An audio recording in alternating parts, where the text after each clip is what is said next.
Olá, pessoal! Vamos dar continuidade às nossas aulas sobre modelos termodinâmicos para cálculo de energia de Gibbs em excesso. Nesse vídeo, nós trabalharemos com o modelo de Van Laar. O modelo de Van Laar é bastante parecido com o modelo de Margulis de dois parâmetros que nós trabalhamos anteriormente. Ele também está baseado em uma função linear de um termo de Gibbs em excesso em relação à fração molar do componente 1 na fase líquida.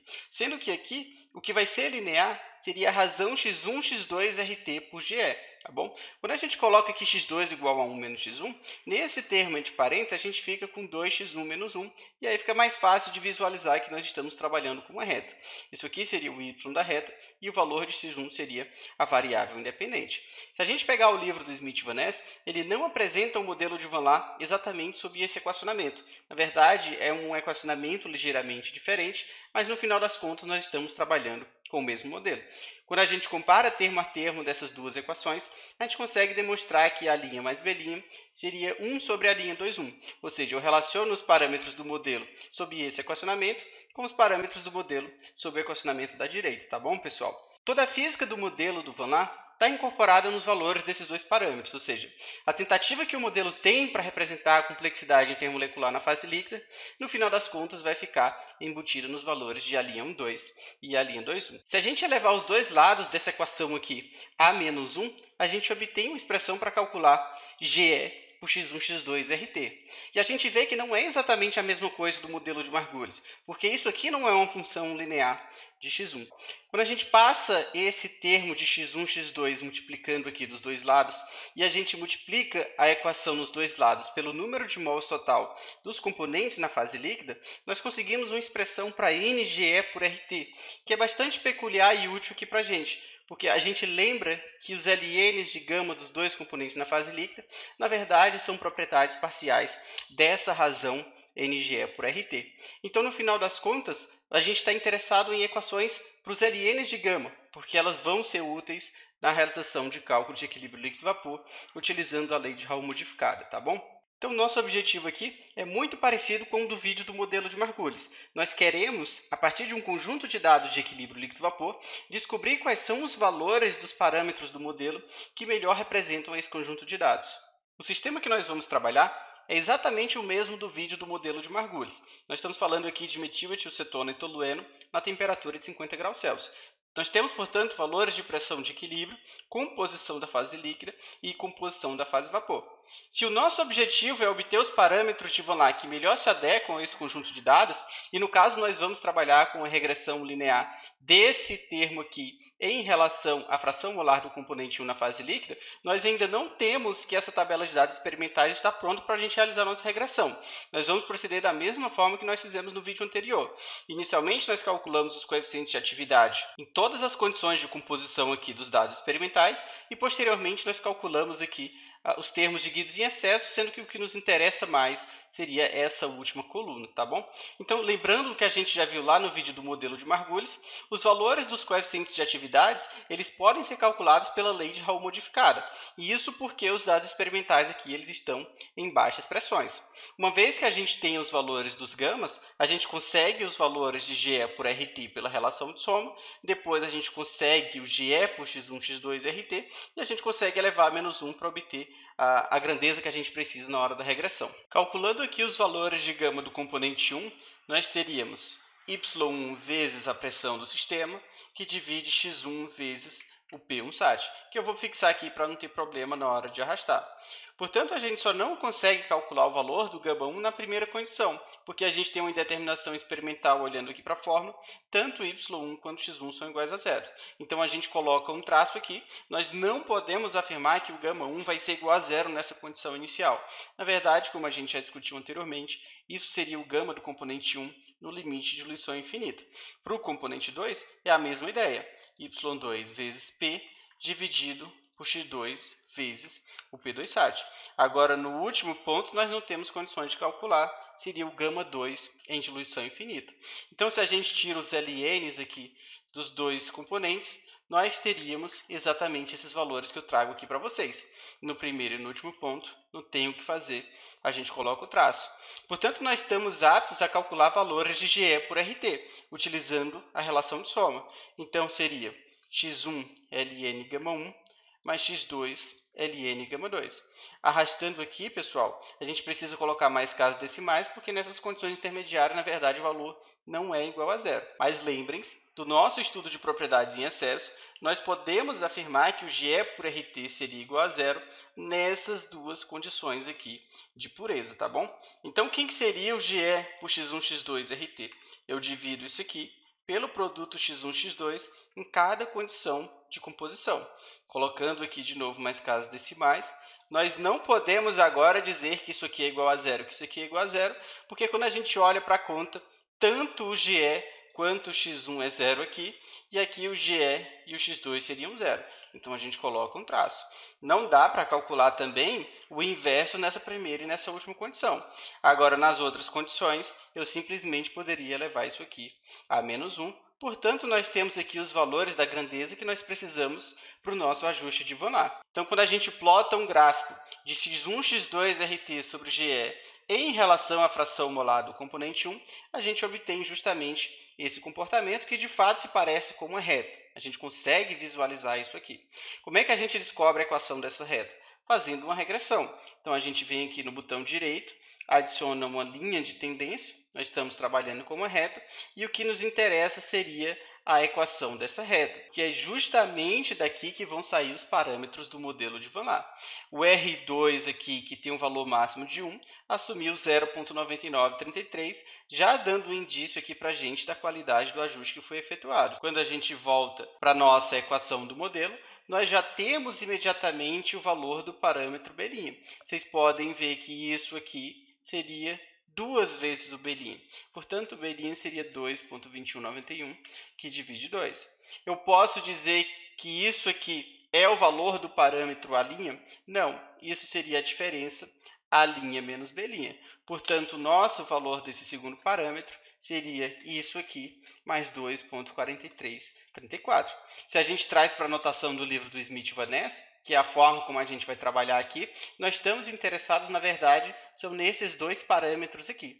Então, o A', 1, 2, ele seria 1 sobre A' menos B'.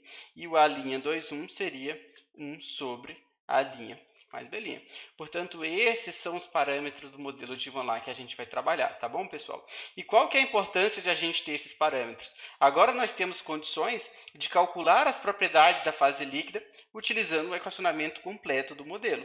Basta a gente substituir aqui os valores de A', 1, 2 e de A', 2, 1 em todos os termos em que eles aparecerem. E aí a gente obtém essas funções que eu trago aqui para vocês. Vamos inserir o equacionamento dessas funções aqui em cima, e aí a gente tem condições de comparar os dados modelados com os dados experimentais. O ln de gama 1 ficaria 0,4109 vezes 0,2149x2 dividido por 0,4109x1 mais 0,2149x2. Todo esse termo aqui entre parênteses elevado ao quadrado pelo equacionamento do modelo.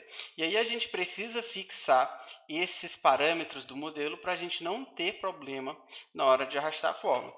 Portanto, aqui a gente tem todo o comportamento de ln de gama 1 nas condições de composição dos dados experimentais. E aqui nós temos, de novo, o ln de gama 1 no limite de diluição infinita, conforme calculado pelo modelo. Para o ln de gama 2, o GE por RT e o GE por x1, x2, RT, a gente insere as equações 2, 3 e 4. No final das contas, os resultados que a gente obtém seriam esses que eu trago aqui para você. E aí a gente tem condições de comparar as propriedades modeladas com as propriedades experimentais ao longo de todo o domínio de composição. Portanto, nós temos um gráfico muito parecido com o que a gente obteve no vídeo anterior. Os triângulos vermelhos seriam os dados de GE por RT, essas bolinhas aqui em verde seriam os dados experimentais de ln de gama 2. Aqui as bolinhas em azul, ln de gama 1 experimental. E os x seriam o GE por x1, x2, RT experimental. Todas essas curvas tracejadas aqui são curvas capturadas pelo modelo. Ou seja, o ajuste ele foi perfeito, por mais que o R2 tenha dado perto de 1, não, porque o modelo ele não pega muito bem esses 3 pontos. Ele perde, por exemplo, esse ponto aqui de ln de gama 2, mas a gente sabe que o modelo, na verdade, ele é uma representação do comportamento experimental, tá bom? Uma coisa interessante da gente ver é que, de fato, aqui a gente não tem uma reta no GE por x1, x2, RT, ou seja, nós estamos com um modelo diferente do modelo de Margulis. Aqui também, nesses limites, quando x1 tende a 0 e quando x1 tende a 1, essa razão aqui, ela se iguala com os LNs de gama em diluição infinita, como consequência da equação de Gibbs do Rein, conforme a gente já comentou anteriormente, tá bom, pessoal? Se a gente quiser avaliar a qualidade do nosso ajuste a partir de um gráfico de equilíbrio, nós podemos. Isso aqui seriam os dados experimentais Px e Py, e temos condições de obter as curvas análogas aqui, utilizando o modelo de Van Laar. Como é que a gente faz isso? E aí a gente volta lá para o início da disciplina. Se os nossos dados são dados isotérmicos, nós temos a opção de trabalhar com cálculo de pressão de bolha ou com cálculo de pressão de ovário. No caso aqui, nós vamos trabalhar com cálculo de pressão de bolha por serem mais simples. Qual que seria a natureza das nossas contas? Dada a temperatura do sistema e a composição da fase líquida, nós podemos calcular a pressão de equilíbrio e a composição da fase vapor. Portanto, em cada valor de x1 coletado aqui dos dados experimentais, nós podemos obter um valor de Pcalc e um valor de Y1 calc. Como é que a gente faz isso? Se a pressão do nosso sistema aqui é uma pressão baixa, que justifique a hipótese de fase-vapor ideal, nós temos a condição de trabalhar com a equação da lei de Raoult modificada. Então, o P seria x1, gama1, P1 sat, mais x2, gama2, P2 sat. Aqui eu estou fixando de novo esses dois valores de P2 sat para a gente não ter problema na hora de arrastar a fórmula. Então, tirando o primeiro e o último ponto aqui, pessoal, existem diferenças entre as pressões de equilíbrio experimentais e as pressões de equilíbrio calculada, o que é justificado pelo fato de o modelo não ser uma representação perfeita do comportamento experimental.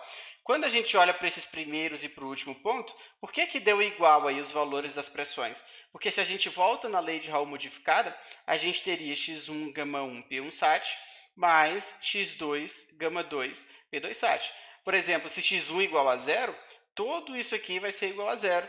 O x2 seria 1, o gama2 seria 1. Portanto, a gente teria que o P igual a P2 sat, que seria essa primeira condição. No último ponto, a gente teria que P é igual a P1 sat. Se a gente quiser calcular os valores de y1, a gente teria x1, gama1, P1 sat, que divide a pressão calculada aqui no sistema, portanto, dividido pela célula Q4. Quando a gente arrasta aqui em todas as condições, nós temos valores da composição da fase vapor que foram calculados. E aí, se a gente plota x1, Pcalc, y1 calc e Pcalc, a gente obtém justamente essas curvas que eu trago aqui ilustradas para vocês. Portanto, a gente vê que o modelo ele consegue representar o comportamento dos dados experimentais dentro de um certo nível de exatidão. E isso aqui, pessoal, como a gente já comentou anteriormente, é uma ferramenta muito importante para cálculos de engenharia. Porque se eu preciso conhecer, por exemplo, a composição da fase vapor e a pressão de equilíbrio numa dada condição que não é coberta nos dados experimentais, eu tenho condições de aplicar o modelo para resolver o meu problema, desde que o modelo seja uma representação consideravelmente razoável do conjunto de dados. Então, se eu quero a pressão e o valor de y1 quando x1 é igual a 0,85, por exemplo, o valor de 0,85 aqui não está coberto na condição dos ensaios experimentais. Então, eu não poderia obter diretamente aqui dos dados os valores que eu preciso para um determinado fim.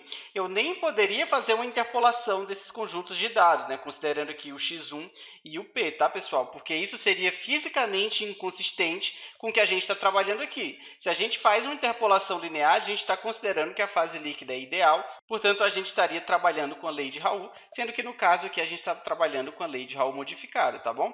Se a gente quiser quantificar aqui de uma forma mais exata a qualidade do ajuste, nós podemos calcular os parâmetros estatísticos aqui, considerando os desvios relativos. O desvio relativo aqui em cada ponto de pressão seria em módulo a pressão experimental menos a pressão calculada, dividido pela pressão experimental. Então, quando nós vemos aqui os valores, só seria 0% no primeiro e no último ponto, que eu vou até tirar aqui da nossa análise, porque não faz sentido, tá bom? Então, a gente calcula aqui a média desses desvios, e o valor aqui do erro médio seria de 0,25% na pressão de equilíbrio. Se a gente faz a mesma coisa aqui para o valor de y1, eu teria o experimental menos o calculado, dividido pelo experimental. Quando a gente arrasta aqui, o último ponto não tem condições de ser considerado, como a gente acabou de discutir, e o primeiro ponto a gente ficou com a divisão de 0 sobre 0. Então, tirando aqui a média da mesma forma, a gente obtém 0,45. 49. Se a gente compara os valores aqui com o que a gente obteve no vídeo do modelo de Margulis, aqui tinha dado 0,32%, aqui tinha dado 0,58%. Ou seja, para esse sistema aqui, o nosso ajuste dos parâmetros do modelo de Van Laar foi mais satisfatório. A ideia que eu queria passar para vocês era essa, pessoal. Perceba que essa regressão inicial dos parâmetros nós fizemos utilizando apenas o Excel, diferente do vídeo anterior, mas se você quiser aprender a fazer a regressão utilizando uma calculadora científica da Casio, por favor, assista o finalzinho do vídeo do modelo de Margulis. Qualquer dúvida que vocês tenham ficado aqui em alguma passagem, eu estou à disposição. Um abraço e até o próximo vídeo.